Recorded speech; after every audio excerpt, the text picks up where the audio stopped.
Siema wszystkim! Dzisiaj pod lupę bierzemy wyciskanie leżąc, czyli merytoryka pod tytułem Kotek nudzi. Zapraszam.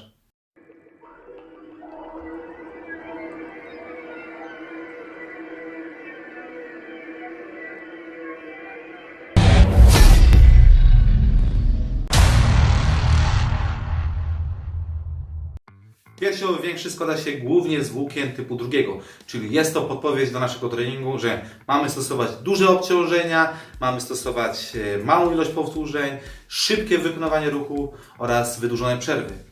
Podzielimy nasz piersiowy na dwie części. Część górna, obojczykowa, klawikural oraz dolna, mostkowa czy mostkowo-żebrowa oraz brzuszna. Więc górę i dół. Czy większe obciążenie, tym większa aktywność piersiowego. Mówi się optymalnie, iż jest to wartość między 70 a 90% ciężaru maksymalnego. Powyżej 90% może przeważać aktywność naramiennego. Przechodzimy do szczegółów. Wąskie wyciskanie kontra szerokie wyciskanie. Wąskie, większa aktywność górnej części, natomiast szerokie, większa aktywność dolnej części. Jeśli chodzi o maszyna kontra sztanga, nie ma większej różnicy. Jeśli chodzi o schod z góra, czyli między 28 stopni a 58 stopni, bardziej część górna, natomiast 0-18 stopni, bardziej część dolna. Jeśli chodzi o niestabilne podłoże, czy niestabilne leżenie na piłce, przykładowo pilates, powoduje to zdecydowanie mniejszą aktywność piersiowego, więc mamy podpowiedź naszego treningu. Przechodzimy do naramiennego. Mięsień naramienny podzielimy sobie na trzy części. Przednia, boczna i tylna. Jest mięśniem mieszanym, czyli podpowiada nam, że trening powinien być mieszany, uniwersalny. Jeśli chodzi o zaangażowanie mięśnia, czym większe obciążenie, tym większa aktywność naramiennego. Same wyciskanie leżąc powoduje znaczną aktywność przedniej części naramiennego.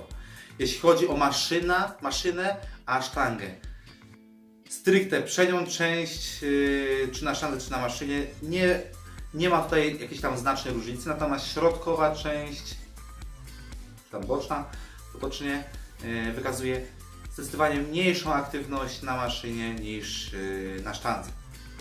Jeśli chodzi o skos, czym wyższy skos, tym większa czy wyższa aktywność naramiennego, co jest logiczne, ponieważ zbliżamy się do pozycji w ćwiczeniu military press.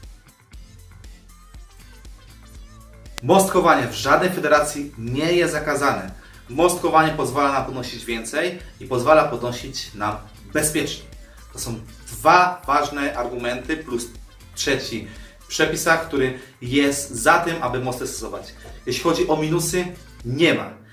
Więc jeżeli spotykamy się z sytuacją, że wyciskasz 150 gramów, przychodzi Marian i Ci mówi: z mostkiem się nie liczy, to traktuj tą osobę jako głupszą, jeśli chodzi o tematykę treningu siłowego.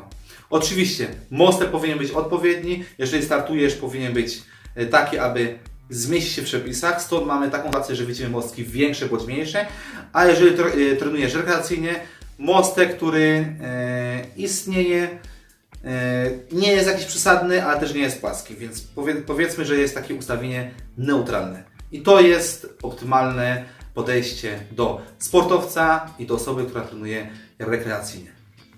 Mostkowanie, wyciskanie leżąc spowoduje to, że staje się to ćwiczenie bardziej bezpieczne. Jaki argument? Po pierwsze, przysiady, bardzo lekkie przysiady, bardziej obciążają kręgosłup niż mostek. W mostku występuje łuk i te ustawienie w łuku jest zdecydowanie bezpieczniejsze dla kręgosłupa niż garbiąc się. Druga rzecz. Przepuklina ku przodowej, czyli w kierunku przednim, jest bardzo rzadko spotykana, a jak występuje, to zachodzi bezobjawowo, ponieważ rdzeń kręgowy znajduje się za krążkami, a nie przed. Trzecia sprawa to aktywacja mięśniowa. W badaniach stwierdzono, iż większa aktywność jest piersiowego, szczególnie ta dolna część, gdy mostkujemy i mamy te upadki w retracji depresji.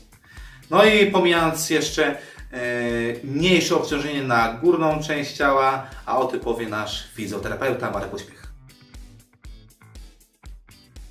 Mostek jest bezpieczny przede wszystkim dlatego, że jest to bardzo stabilna pozycja. My poprzez retrakcję i depresję tych łopatek stwarzamy dla naszego układu ruchu najbardziej możliwą stabilną pozycję do samego wyciskania.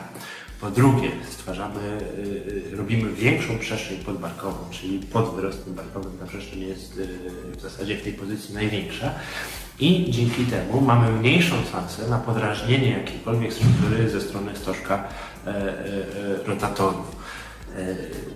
Jeżeli chodzi o odcinek lędźwiowy, no to generalnie ta kompresja działająca na ten odcinek lędźwiowy jest bardzo mała, bo tutaj w zasadzie ten niekomfortowe uczucie, które się odczuwa podczas mostkowania, to jest zwiększone napięcie samego prostownika grzbietu, natomiast nie idą za tym żadne zmiany ze strony innych tkanek, więc tak naprawdę to, że nasz kręgosłup ustawiony jest w wyproście, no, nie tworzy jakichś większych problemów, natomiast no, ta siła przenoszona przez ten tak zwany leg drive, czyli wypchnięcie tych bioder do przodu, no, tak naprawdę nie obciąża w jakimś większym stopniu kręgosłupa samego w sobie.